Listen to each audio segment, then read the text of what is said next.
je vais m'exprimer en français parce que je pense que la majorité de la salle comprend mieux le français que l'espagnol. Et je me présente brièvement pour ceux qui ne me connaissent pas. Je suis vétéran journaliste espagnol et je travaille depuis longtemps sur le Maghreb et plus spécialement sur le Maroc, qui est un pays très important pour l'Espagne. Je dirais qu'en matière de politique étrangère, sans exagérer, c'est sans doute le pays le plus important pour l'Espagne. Alors, je voulais vous remercier pour cette invitation aux députés du Parlement européen et aux amis marocains qui m'ont invité aussi à venir ici. Et puis, je voulais aussi exprimer un peu ma satisfaction, même ma joie, parce que je me retrouve ici à côté de Fatiha, la mère d'Omar, et de Houd, l'épouse de Suleiman. Donc pour moi, c'est quand même une joie d'être ici assis à table avec vous et d'avoir des nouvelles de votre mari et de votre fils qui sont en prison, qui sont injustement en prison. Voilà, il a fallu plus d'un quart de siècle pour que finalement le Parlement européen approuve une résolution concernant les droits de l'homme au Maroc, mentionne le cas de 3 journalistes et de Nazer Zazafi, le leader de la rébellion très pacifique du Rif. Ce fut le cas le 19 janvier. Il y avait une autre résolution en chemin, celle du 10 juin 2021, que certains assimilent rapidement aux droits de l'homme, mais qui n'a rien à voir en fait avec les droits de l'homme. C'est une résolution d'appui, de soutien à l'Espagne, suite à l'entrée massive d'immigrés irréguliers dans la ville de Ceuta, à peu près 10 000 ou 11 000 en l'espace de 48 heures, dont 20% de mineurs. Et là, il y avait effectivement une résolution du Parlement européen, mais je ne pense pas qu'on puisse dire qu'elle concernait les droits de l'homme. La résolution sur les droits de l'homme, c'est vraiment celle du 19 janvier. Je dirais qu'en règle générale, les institutions européennes, le Parlement européen, n'ont jamais montré un grand souci vis-à-vis des droits de l'homme dans les pays du Maghreb. Et cela marque un certain contraste avec le souci que les institutions européennes et le Parlement ont pu montrer envers d'autres régions du monde qui pourtant sont plus éloignées que l'Europe. Quand je dis le Parlement, c'est aussi les États membres.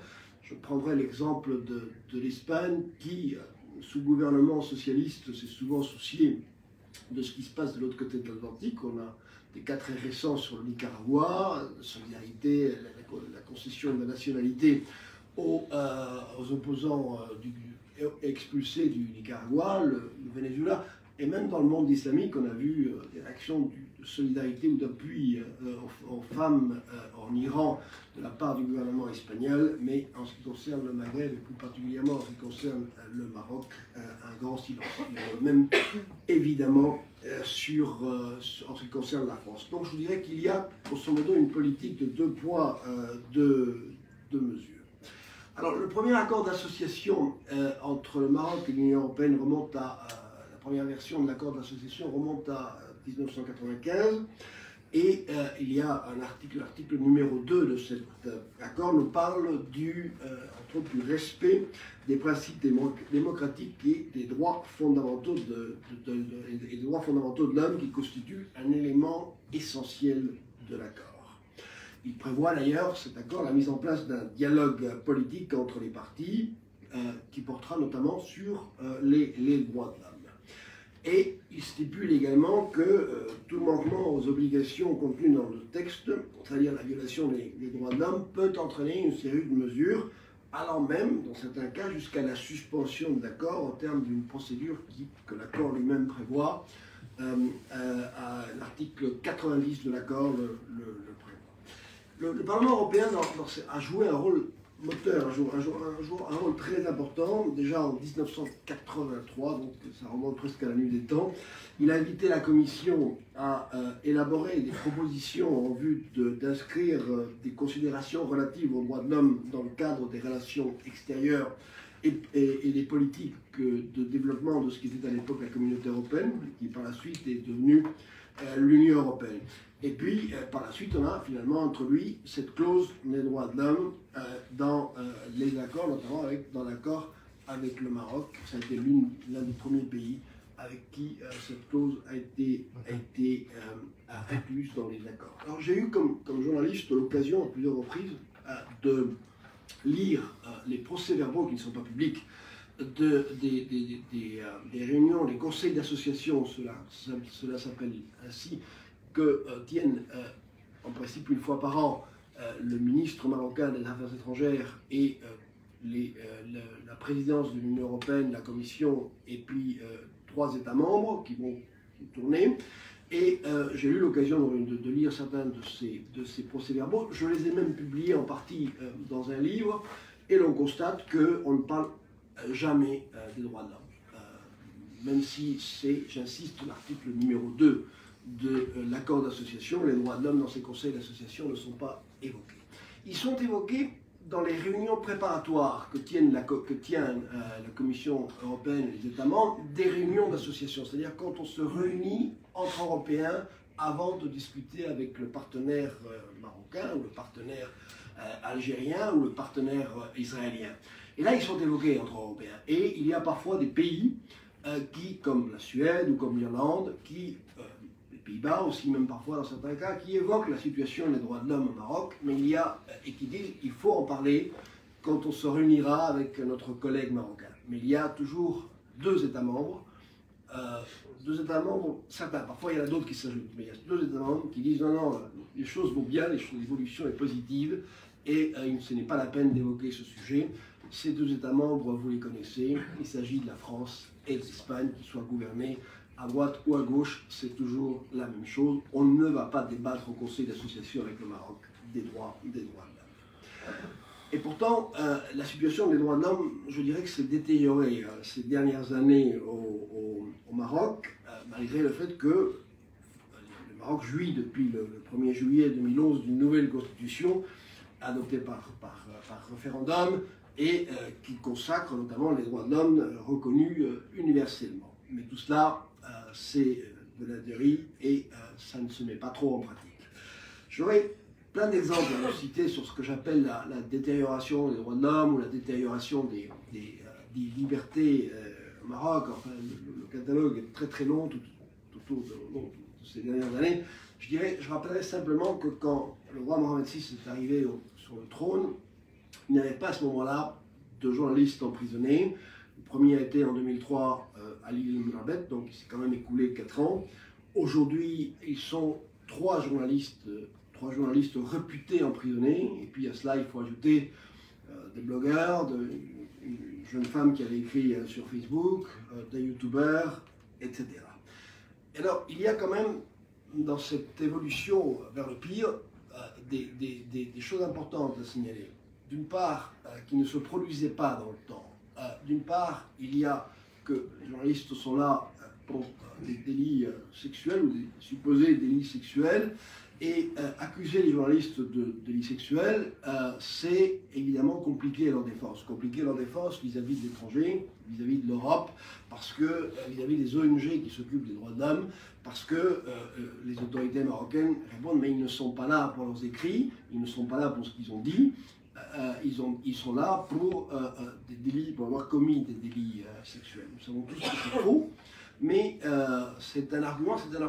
Moi j'ai rencontré les députés européens, les députés espagnols, qui me disent mais non, enfin c'est des pervers sexuels, ils doivent être en prison pour cela, et c'est pas parce qu'ils ont écrit. Non, ne vous trompez pas, nous savons tous que l'aspect sexuel n'est vraiment le supposé délit sexuel n'est vraiment qu'un prétexte. Ça, c'est l'une des nouveautés, les accusations d'ordre sexuel. L'autre des nouveautés, c'est le harcèlement des médias, et plus particulièrement, vous en parliez de Chouf TV, mais il y a Parlaman aussi, etc. Mais enfin, je crois qu'en matière de médias, Chouf TV détient absolument tous les records. C'est vraiment le média qui harcèle. Et moi, j'ai constaté que cela peut avoir un impact négatif sur des personnes de bonne foi au Maroc qui ne sont pas trop renseignées sur ce qui se passe en matière de politique, et puis tout d'un coup, elles pensent que leur voisin ou leur collègue de leur collègue à l'université, leur ami à l'université, est finalement aussi un pervers sexuel parce qu'ils regardent tous Chouf TV et qu'ils croient les inventions et les mensonges de Chouf TV. Enfin, il n'y a pas que Chouf TV, j'insiste, mais c'est important de signaler quand même cette utilisation des médias.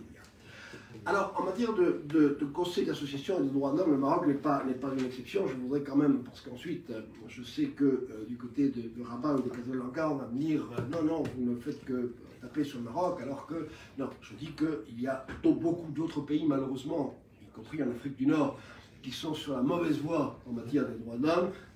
Bien entendu, l'Algérie, l'Égypte et malheureusement, très malheureusement, je le dis avec un grand regret, la Tunisie, sur laquelle nous avions fondé à un moment donné tant d'espoir, peu après le début du printemps arabe.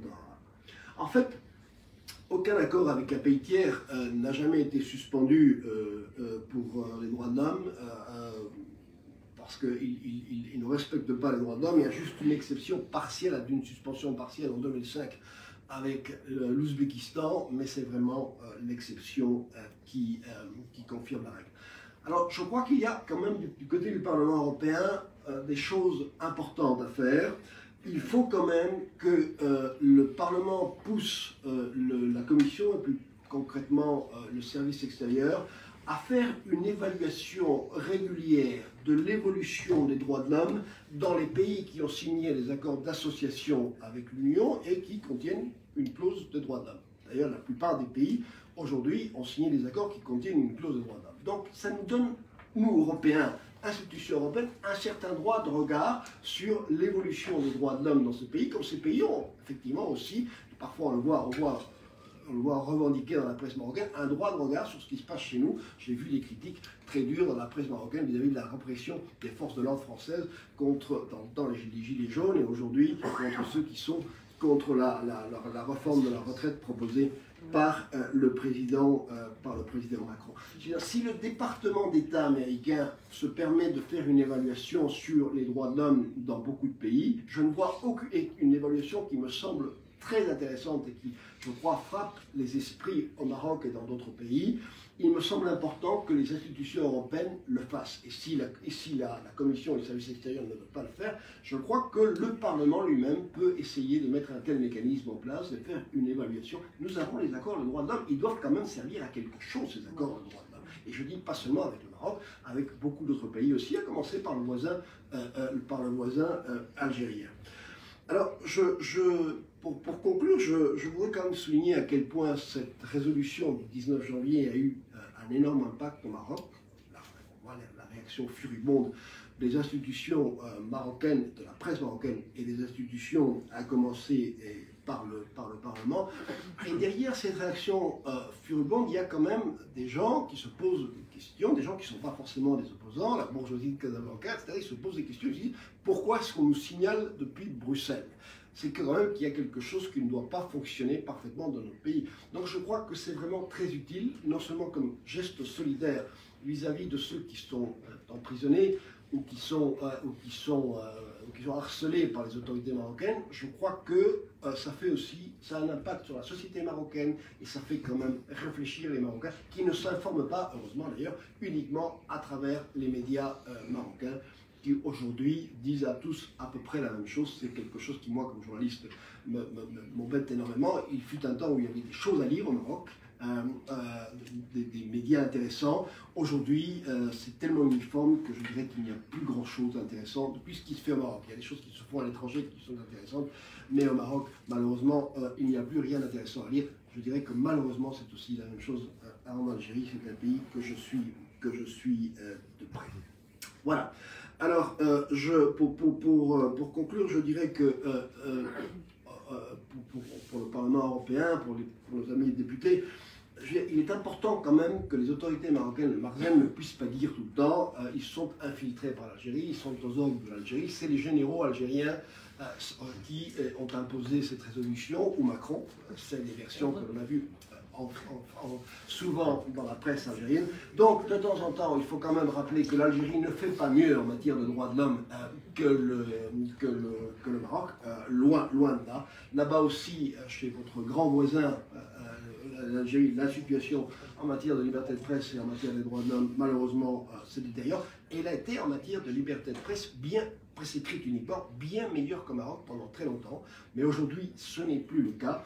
Et la preuve, c'est le procès qui aura lieu le 26 mars à Alger du journaliste Hissan El-Kadi, qui était l'un des rares encore à essayer d'exercer un journalisme libre et indépendant. Il avait une Radio M, qui a été fermée. Il est en prison depuis 3 mois et demi. Et je crains bien qu'il sera en prison pour encore très longtemps. Alors on attend de nouvelles résolutions comme celle du 19 janvier, mais aussi n'oubliez pas les voisins, c'est important parce que malheureusement le Maghreb va dans son ensemble et sur le mauvais chemin en ce qui concerne les libertés démocratiques. Merci.